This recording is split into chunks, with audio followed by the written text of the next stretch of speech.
pemanasan timnas Indonesia racikan Sinteyong dari Januari sampai Juli 2024. Tak terima timnasnya dihajar 5-0, netizen Vietnam tuduh timnas Indonesia U16 pakai doping. Ya, beda formasi 3 suhu Asia lawan timnas Indonesia. Dari kualifikasi Piala Dunia 2026, misi abangku, adik mau menantang katanya. Simak selengkapnya di sini hanya di Kamus Bola bersama saya untuk Anda.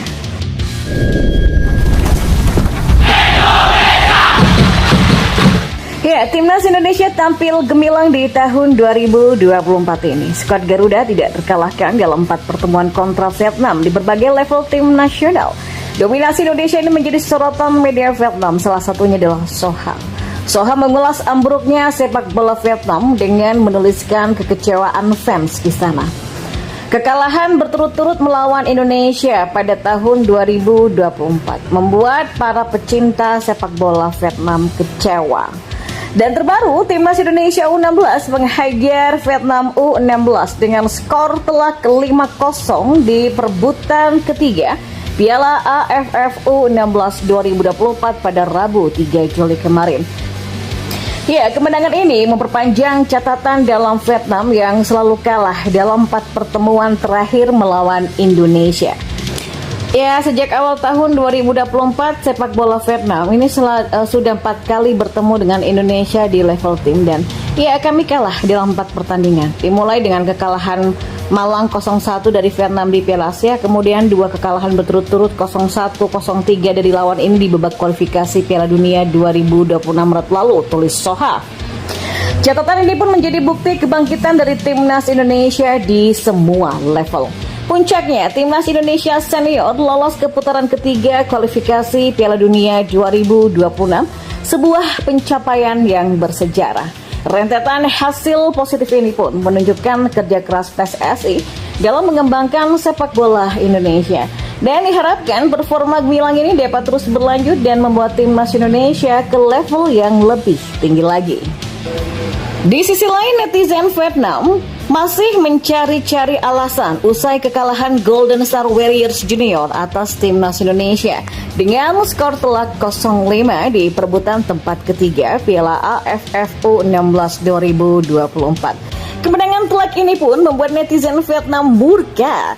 Pasalnya, mereka justru menuduh Garuda Asia memakai doping. Luar biasa. Ya, tuduhan ini diunggah oleh akun Instagram @bulpersfootball. Dalam unggahan tersebut, mereka menyertakan komentar netizen Vietnam.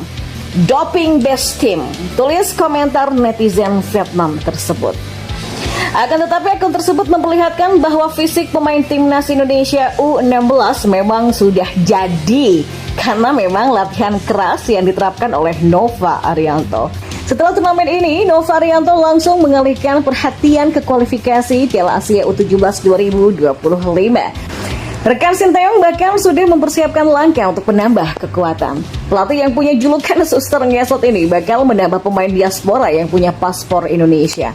Ya, kami pasti akan memeriksa pemain luar negeri yang punya paspor Indonesia. Saya masih menunggu masukan beberapa pihak yang biasa menangani persoalan terkait pemain naturalisasi, kata Nova.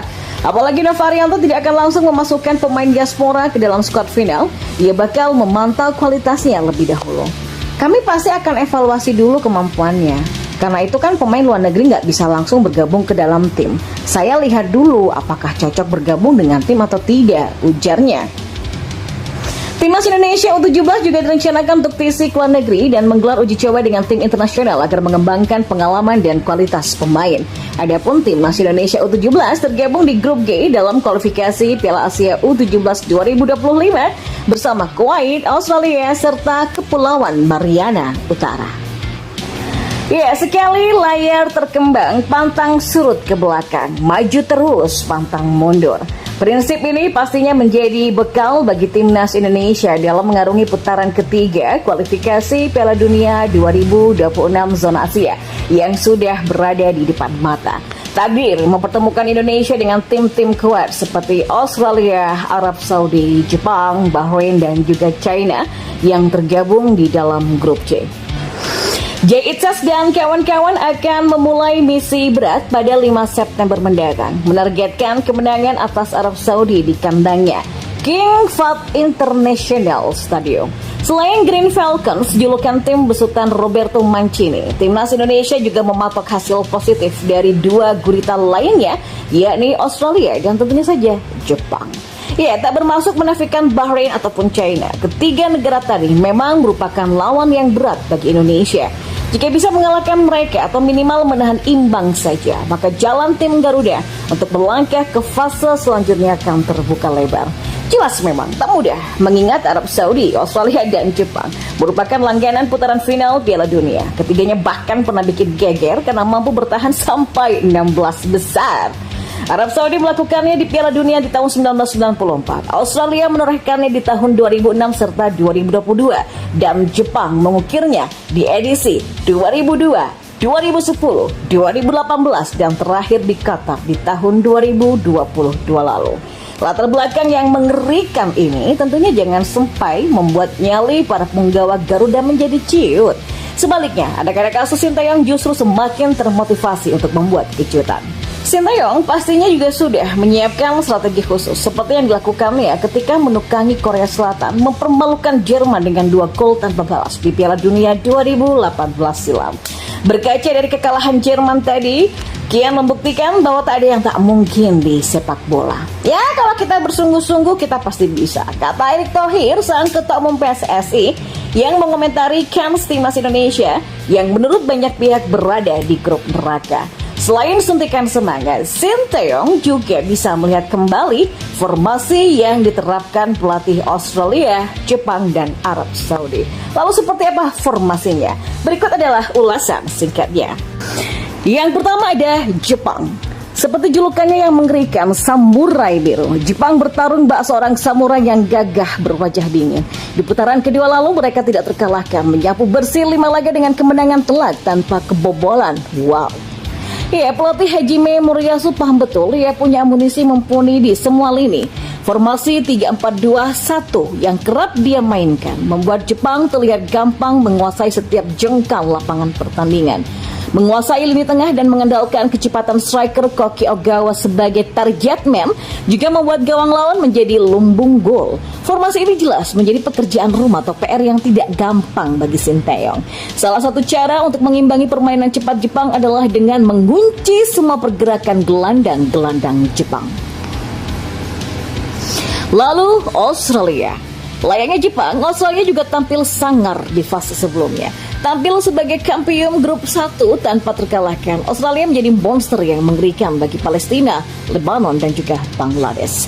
Kunci sukses sekeras tak lepas dari strategi yang dimainkan Graham Arnold selaku juru taktiknya. Sejak didapuk sebagai pelatih 6 tahun lalu, kakek 60 tahun ini sangat menyukai formasi klasik 4-4-2. Ya, 2 striker andalannya Koscielny dan Adam Taggart bisa dengan gampang mengacak-ngacak jantung pertahanan musuh karena kerap mendapatkan asupan umpan dari 4 gelandang kreatif. Keduanya juga tak perlu turun terlalu jauh ke belakang karena lini belakang juga diisi oleh 4 tukang jagau. Dengan begitu maka Koscielny dan Adam Taggart terus menjadi ancaman terlebih saat serangan balik. Kontra Indonesia, Graham kemungkinan berarti kenamaan sekelas Joachim Low tersebut.